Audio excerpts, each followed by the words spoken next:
पार पडला. या मेळाव्यामध्ये दोघं जे आहे त्यांनी एकत्र राहण्यासाठीची घोषणा केलेली आहे आता पुढे.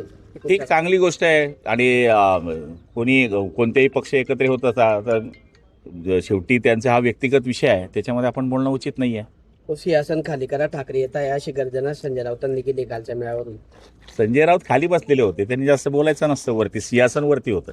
हे बाळासाहेब ठाकरेंना जमलं नाही, ते देवेंद्र फडणवीस यांना जमलं असं राज ठाकरे म्हटलेले आहेत. व राजसाहेब हे बोलण्यामध्ये कसे आपल्याला सगळ्यांना माहीत आहे. त्यामुळे देवेंद्रजींनी पण रात्री काल तरी काहीतरी प्रतिक्रिया दिली, मी ती काही पाहिली नाही. पण शेवटी आता हे चालणार आहे. उद्धव ठाकरेंना राज ठाकरेच्या पाया पडावं लागलं असे नितीश राणे म्हणतात. हे बघा, आपण त्यांच्यावर बोलण्यात काही अर्थ नाही आहे. आपण आपल्या पक्षाचं काम करणं, महायुतीचं सरकारचं जे काम चाललं आहे ते जास्त स्पीडमध्ये वाढवणं. समोराच्याकडे काय अजेंडा आहे तो आपल्याला माहीत आहे. मराठी आपण पण आहे, मराठी ते पण आहे.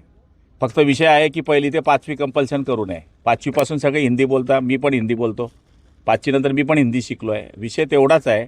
त्याचा भाऊ ते करतायत म्हणून आपण करावा असं मला वाटत नाही. आणि कोणावर बोलण्यापेक्षा आपलं जोरात काम चाललं आहे ते कामं बघायचे. आता आज जसं आम्ही हे काम बघतोय ते दोघं भाऊ एकत्र आहेत, आपण पूल जोडतोय, चालू द्यायचं आपण आपलं काम. मराठीसाठी गुंडगिरी करायला सुद्धा तयार आहेत आम्ही. कोण करणार नाही गुंडेगिरी? सगळे गुंडेगिरी करतात, पण गुंडेगिरी करण्यासारखं वातावरण तर पाहिजे.